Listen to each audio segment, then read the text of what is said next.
We all know that entrepreneurship is a journey filled with challenges, triumphs, and countless lessons learned along the way. But what if you could tap into the wisdom of someone who's already navigated these waters successfully? Well, that's exactly what we're going to do in today's episode. I have the incredible opportunity to sit down with Michelle Borders of Naples Network Services. She's a true connector in the world of business. Michelle co-founded Naples Network Services in 2004. She's been recognized as the best in business by Gulf Shore Business readers for several years, and her company also received the Business of the Month accolade from the Collier County Commissioners in September of 2021. Michelle is an active participant in the Naples Chamber and was recognized as Ambassador of the Year in 2019. She's also the chair of the Small Business Council and on the Chamber Board of Directors. And in 2023, she chaired the membership committee for their strategic planning and contributed to the executive search team for their president. In our conversation today, Michelle will share with us 8 key tips that have been instrumental in her success. They're not just theoretical concepts, they're battle-tested, and they have been the thing that's really made the difference in her entrepreneurial journey. So whether you're just starting out, you're looking to scale your business, or you simply are just curious about what it takes to thrive in today's competitive landscape, you're in the right place. Get ready to take those notes because these insights could be the game changer for you that you've been looking for. So let's dive into 8 tips that could transform your entrepreneurial journey. Welcome, Michelle. Thanks for having me today. Absolutely. I'm so excited about this because so many of us work off of tips or checklists or, what does this person say? Because I know that they've had a successful business or a successful career, whatever it is, I want to learn from them. We've all picked up a magazine and seen those, right? And we're like, oh, that's cool. I want to know what's the inside scoop. Or all the books we buy. Or all the business books. We don't go to the library. We buy them because, they could be the one that we hang on to forever or we gift them to someone else, right? Mm-hmm. So starting with number 1, the number 1 thing, and we kind of sat down and chatted about this a little bit before we had this podcast, but start with what you know. And what I mean by that is we didn't come here and start an ice cream shop because we don't know anything about an ice cream shop. We used Kevin's years of background in IT and bigger, more enterprise industries to help small businesses. That with my communications background were key to working with what we knew, with our education, with our own experience to be successful. So really not like reinventing the wheel. Right. We didn't, like I said, try to open up a retail shop. Mm-hmm. We've never done retail. Right. But that makes sense. It already sets you up for the potential to be successful. Right. If you're good at what you do, then you're going to have confidence, and that's half the battle. Right. Because a lot of us do lack that, right? Confidence. The next one, when I think of this one word, I think of Michelle Borders, networking. And you say network like your business depends on it. And what I mean by that is not only just joining groups and things like that, but sharing your story with, like we shared it with the title company we closed on our house with. We just said, hey, we're starting this business. Mm-hmm. He said, hey, I'm not really that happy with my IT company, and then asked for some help. He's still our client to this day, wow. 20 years later. So just sharing your story is so impactful. Then we shared it with the hockey parents, with the travel hockey team. Mm-hmm. And then they introduced us to people. So just being a friend, being friendly. I think of standing in the grocery line and you hear someone say something, or it's being tactful and bringing that up in everyday conversations too, right? Yeah, just being open to sharing a little bit. It's personal, right? Sharing something real about yourself because it's only going to help you. Do you think it's because of that personal connection?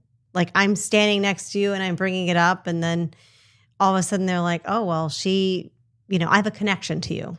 Well, I always say you're not going to be a friend unless you are a friend. Mm-hmm. So it's not like we knew the title company that we closed with, but just, hey, yeah, we're excited. We're here. We're starting this business.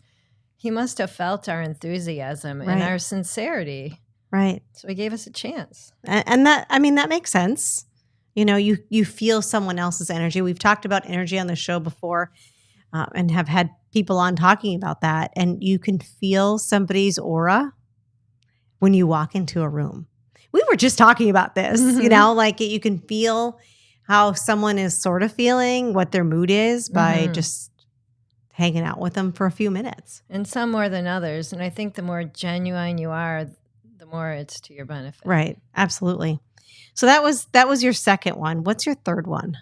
Adapt and innovate. And by that, I mean, if you have an idea for something, if you think there's a problem that you could solve, and it might be a little outside your box, well, go for it.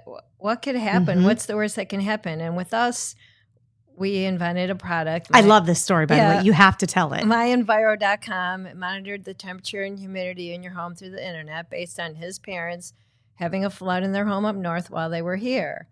And Kevin thought the high rises could use a notification if one of the something on the 7th floor or something leaked into the floor below it. And so he created this product all on his own. And then Conditioned Air found out about our story and they rebranded to My Comfort Monitor.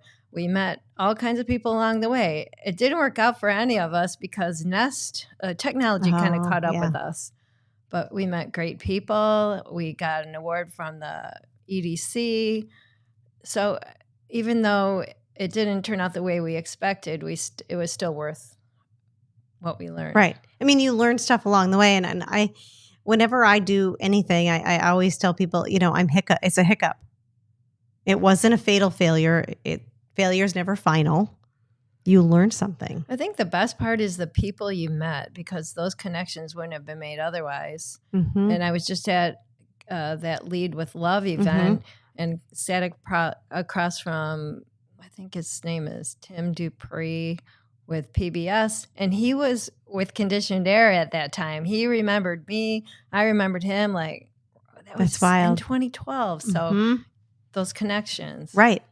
It's being around the people, around the right people at the right time and all of that. But, you know, adapting and innovating, your story proves that, you know, okay, well, no, in the end, it didn't work out. But, and I actually talk about this with women. Women are some of the most innovative people out there, right? Because we have families that we're raising, we're doing 10 different things, and we bring a fresh perspective. You know, guys do too, but women really a lot of times bring a different element to the table.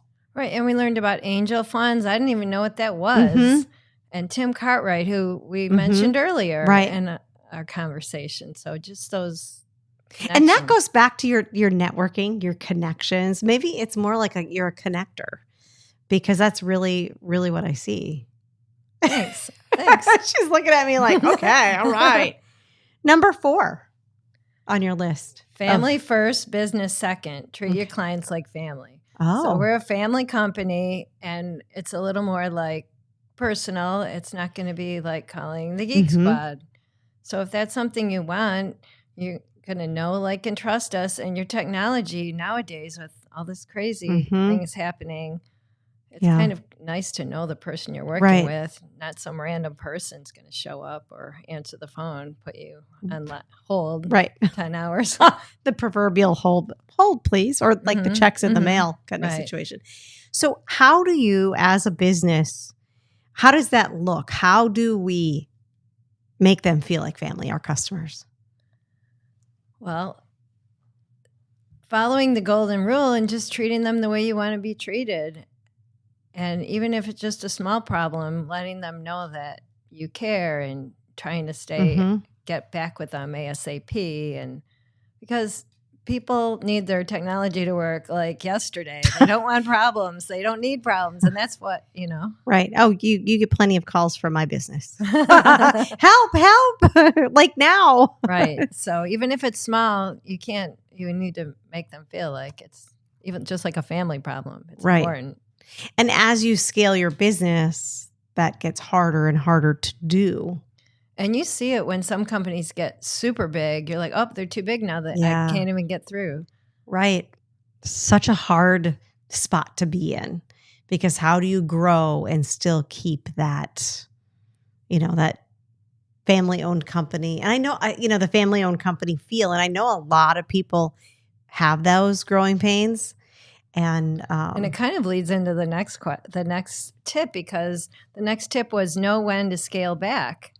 And our last podcast, if I'm not correct, was all about scaling down, essentially. And incidentally, we were just talking about that too, how it was one of the number one listened to and viewed, because we do stream on YouTube as well. It was the number one episode streamed on YouTube. Number one, because I think people are all afraid to talk about it. Well, what are people going to think if I scale down? Especially when people will call and we're used to getting my son or my sister-in-law.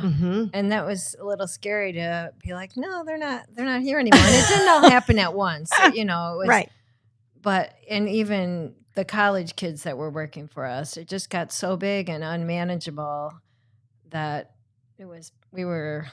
we slowly just eliminated.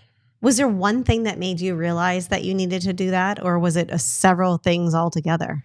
How did that look? I think several things altogether. As one left, or as people seemed unhappy, it just, as in internally, it seemed to, yeah. Although it scaled up, it scaled down, and I feel like for years we've been scaled down, and we're not unhappy about it. But I will say you have to have partners, which leads to the next one, because you can't do it all.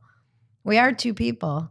So right. I have partners that I can call at any time. Or if, let's say we want to go on vacation, I can't just leave.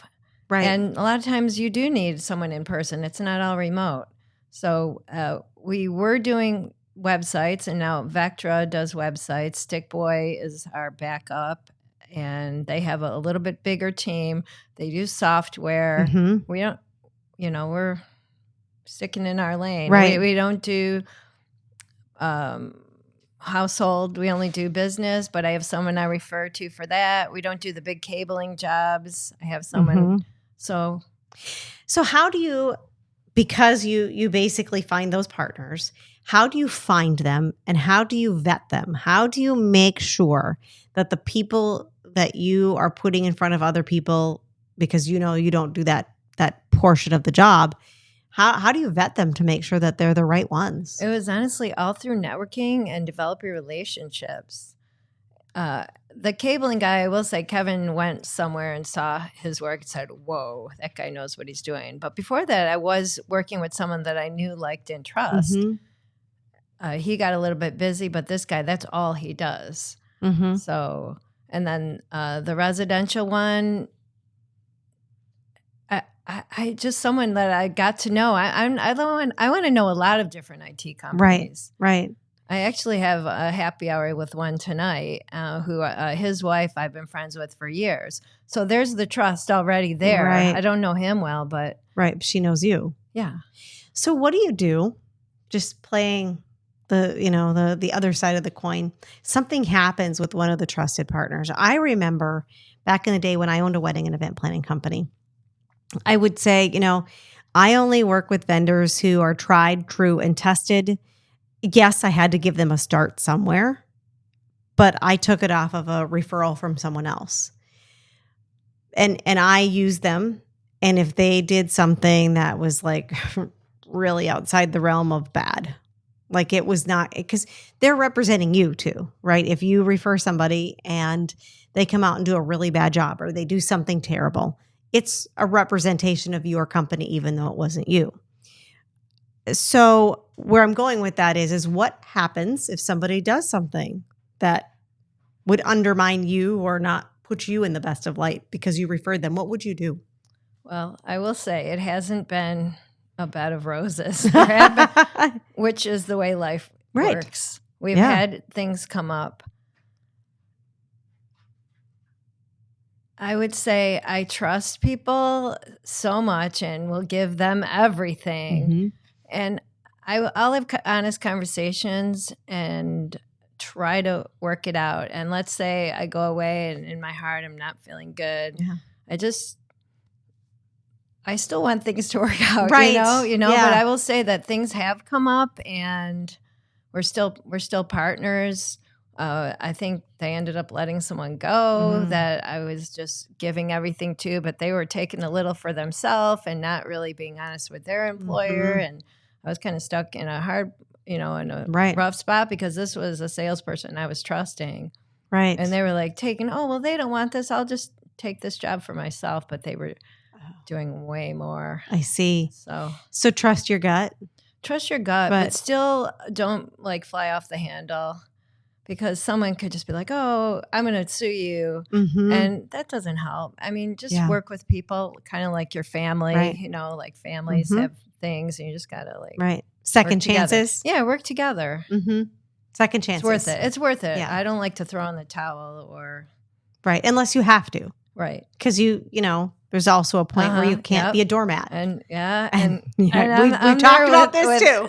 With some, I'll be honest, I am there with some team members, but when it's a little bit bigger team, the ones you love hopefully overpower the ones that. Right. And that's all we can hope for in life and in business, is that the good times outweigh the bad times, 100%, right? 100%. As in life, life lessons, business lessons. Sometimes they definitely overlap. So what is your number 6? Oh, let's see. Well, we just did that. We're on number 7. Oh, yes. Community involvement. And it doesn't necessarily have to be joining every single group out there. I think it can be volunteering for an organization that speaks to you or has something to do with what's going on in your life. And it shouldn't be every organization, which I've done that, signed up for too many things, said yes, yes, yes. And then I scaled back to what affected my life or what resonated most with me. At one point, I was mentoring 14 kids, and I thought, how can I keep in touch with them, keep in touch? So always reevaluate, but I feel like what you get, what you give, and you make, again, great relationships volunteering, and it scales your business. So I've been in the position, as I know a lot of our listeners, I'm sure, have been as well, of always being the yes person. Okay. How did you bring yourself to a spot of saying the dreaded 2-letter word of no? How did you get to that spot? What brought you to the art of saying no to things? Not only no, even walking away. I was on a board for 8 years, and I was a member of this group for 13 or 14 years. But once you're investing so much of your time in so many things, then if you want to try something new, it's never happening because you just don't have the time. So I know just this past year, I did step away from a group that it wasn't easy for me to do, but now I do have the time to try to start working on some different things like public speaking and writing a book. But this other group, and it's a great group, and I still send people there, but I'm kind of relieved. You feel like it's off your shoulders. Yeah, I don't have to drive up to Fort Myers for those 2 meetings a month, and yeah. It has to be very freeing. I know it's hard for me to say no. I did say no to a big thing this year, which I was like, I can't believe I said no to that. But there's kind of a sense of, yes, relief, but it also a sense of empowerment to say, oh, I can actually say that word. Right. Or inviting you to go to an event that's for a great cause and you want to go and you're free, but no, because you have these other great causes you're focused on. Right. You cannot be there for every cause. Well, I remember recently having this conversation with you, asking you, hey, are you going to something? And you said, no, my family's in town. Right. And I was like, I'm proud of you, Michelle. I just missed something last week that I really wanted to go to. And I saw your pictures and Brad's pictures. And I was like, oh, I wish I could have gone, but no way. And maybe the old me would have still went and missed time with your family. Yeah. Because ultimately, that is what it's about. Yes, community involvement is really important. And yes, it does grow your business because you're out in the community being seen, doing all the things, and not just doing them to be seen, but doing them because you actually care. And as a result of that, the proverbial cherry on the top is that it does grow your business, but you can't help your community unless you're helping yourself. Right. And family should be number one. Yesterday, I booked a flight to see my family up north, Mm-hmm. and I'm going to miss the first board meeting of the year for the Naples Chamber. I know. And it killed me to do it, but it just, I don't like missing things. You don't either. No, I agree. But we, because both of us are yes people, I think that, again, you find where you have to draw the line because your family is more important than at the end of the day, what's going to be on your tombstone? Right. Right? You were the greatest volunteer ever. No, wife, mother, daughter. Right. That's what's going to be on our tombstone. And that's what I told myself yesterday, even though it hurt. I know it does hurt. It's like ripping a Band-Aid off. Mm-hmm. But this too shall pass. It'll come and go, and you'll be like, right, okay, it's just a meeting. It doesn't, Mm-hmm. but yeah. I can personally relate to this because last year I lost my father. This is airing in 2025. I lost my father. And I remember I had this crazy week scheduled. My entire week was packed. And it was like I took my hand and wiped it across the desk and got rid of everything on my plate for that entire week. And guess what? I would never have wanted to spend it any other way. I was there when he was alive. I was there when he passed away. And I would never have wanted it any other way. And there's nothing on that list that really mattered, right? None of it mattered. The only thing that mattered was being there that entire week. And I wouldn't give it up for anything. I wouldn't, it was amazing. So at the end of the day, that's what it's about. Super important message. Yeah, it is. So number 8. Number 8, celebrate your wins. Even if they seem small, Mm-hmm. you should still share them because we're a small business. And Mm-hmm. I think to be able to be recognized by Gulf Shore business readers for 2019, 2021, 2022, 2022, 2024. Yeah. That's a big deal. It is. The bigger ones, like the top one is 30 employees or more. I mean, that's right. Pretty awesome. It's, small wins. What may be small to you may be big to someone else, right? Right. Or maybe someone will think, well, if they can do it, and that's, if we it's an example. Yeah. Right. Like, wow, I want to be like them, right?